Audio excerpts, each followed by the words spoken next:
Hello guys, so since Catalyst has quickly become quite notorious for its huge difficulty and survivability issues, I wanted to give a few tips on how to get a better hang of the rotation as well as on how to survive significantly easier. So first, regarding the survivability. As you can see here, while at 10 elemental empowerment stacks and while your crescent wind is up, you are actually at a 106% crit chance. Because of that, it is basically no DPS loss to replace some of your berserker gear with dragon stats, which provide you quite a bit of vitality. As an example, I replaced my headgear, my shoulder gear, my hand armor, my weapon and my bag with dragon stats, which gives me an extra 2.5k HP while still being crit capped.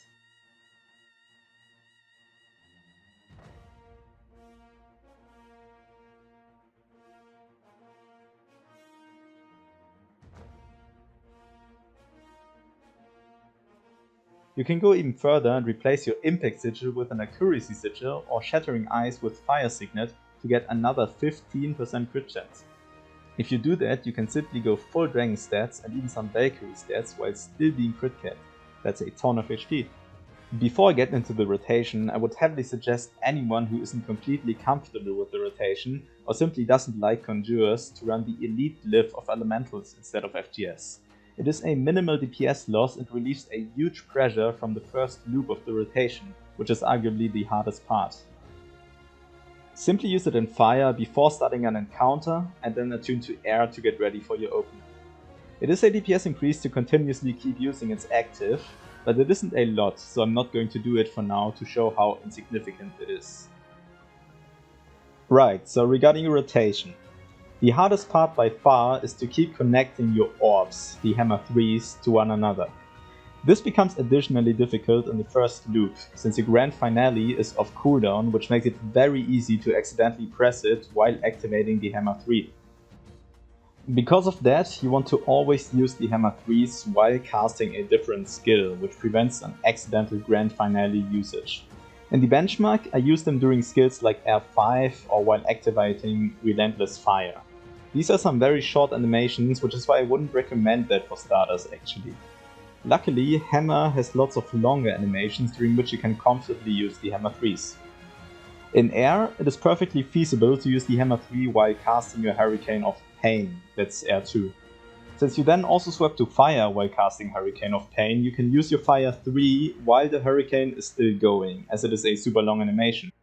If that is too confusing though, you can also use it while casting Molten End, that's the Hammer 5 in Fire, which is also a pretty long animation. Earth is the easiest one, since you will always cast Surging Flames, which is Hammer 2 in Fire, while going into Earth. It is very easy to press Earth 3 during that cast time. Alternatively though, you can use it during Ground Pound, which is Earth 5, or Whirling Stones, that's Earth 2, both of which are very long animations. In water you can use it during Cleansing Typhoon, that's Water 5. The second loop gets way easier since your grand finale is on cooldown. The Hammer 3 minigame dominates your entire rotation. Everything else is very easy in comparison, so maybe you should practice the Connect 4 game into Hurricane of Pain, into Grand Finale a few times before trying the full rotation. The second, way easier thing that you have to look out after is your sphere usage. The general idea is to use it once in air so that you can instantly start comboing, and twice in fire for the persisting flame stacks. You should always instantly place the fire sphere once you are in fire, so that the 5-second cooldown for placing the second sphere can start. You also have to use your Relentless Fire utility after you lay down your fire sphere, so that its duration gets prolonged. Once you are in air again, make sure that you are at 100 energy before placing your air sphere again, so that you have enough energy for the 2 following fire spheres. Alright, so how about the rest skills you have? So in fire, you simply want to use every skill you have. It is always worth it to wait for your Molten End to come off cooldown whenever it isn't instantly ready. Fire is also where you activate your 2 augments, Relentless Fire and Shattering Ice, for the first time. After that, they will always come off cooldown more or less at the same point in your rotation. Just make sure to use them off cooldown. In Earth, you want to use Ground Pound whenever ready, auto attack 2 or 3 times, and then use your Whirling Stones while going into water. In water then, you should always use either Cleansing Typhoon or Crashing Front while activating your Water 3, and then follow it with a Rain of Blows into air. And finally, in air, you want to use your Hurricane of Pain, which is your strongest skill after the Spheres and the Hammer 3s, into your Grand Finale, and then use Shock Blast once it is ready. One last thing. Because of the way the Hammer 3s rotate around you, you should always try standing as far inside the hitbox of a boss as possible in order to get as many orb hits as possible. This has been one of the main critiques against the Hammer design, and I agree that it is very counterintuitive, but in the end it is just a thing of getting used to really. You should also keep in mind that being outside a hitbox can still get you around 38k DPS, which is still very strong. Okay, so that's all you need to know. So now let me showcase the simplified rotation.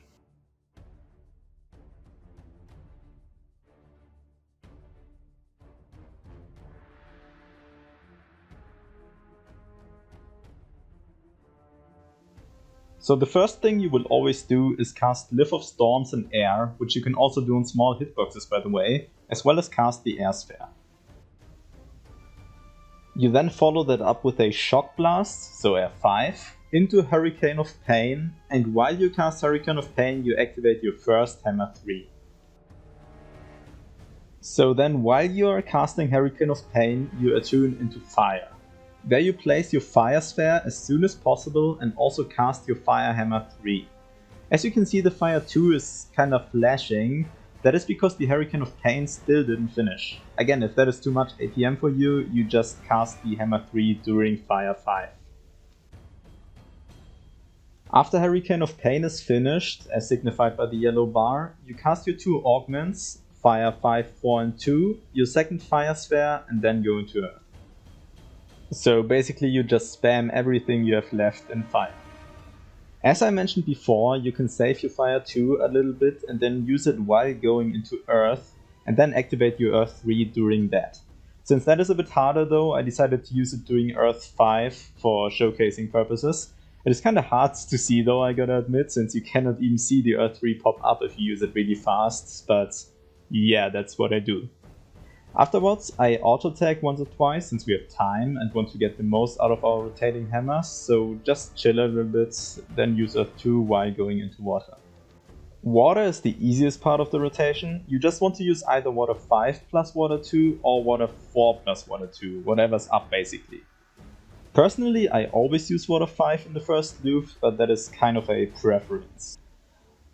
Regardless which one you use, you want to use Water 3 during it, and then use Water 2 while going into air. If the Water 2 is too stressful, you can just skip it, it's not the end of the world. Finally, once you're back in air, you let the Water 2 animation finish, then start using Hurricane of Pain again, and once that is finished, use Grand Finale. As you can see, at that point I'm also back to 100 energy, so I can use my Air Sphere again. Afterwards I spam my Air 3 again, which is once again a bit hard to see because I'm activating it so fast. Please don't get discouraged by that. If your Air 3 pops up, just use it again. The pace of reactivation really isn't that important. I'm just very used to spamming it at this point. Anyway, as soon as it is off cooldown, you use Shock Blast again and then attune to Fire. From there the rotation repeats itself more or less. It is honestly even easier because you cannot double tap Grand Finale anymore. So now you can watch the rest of the rotation and hopefully you understand the general idea behind it better. This was done with the Dragon Stats setup described earlier, and as you can see I still can post super high DPS even with safer gear and a less demanding rotation. I really hope this helped guys, and I see you in future videos.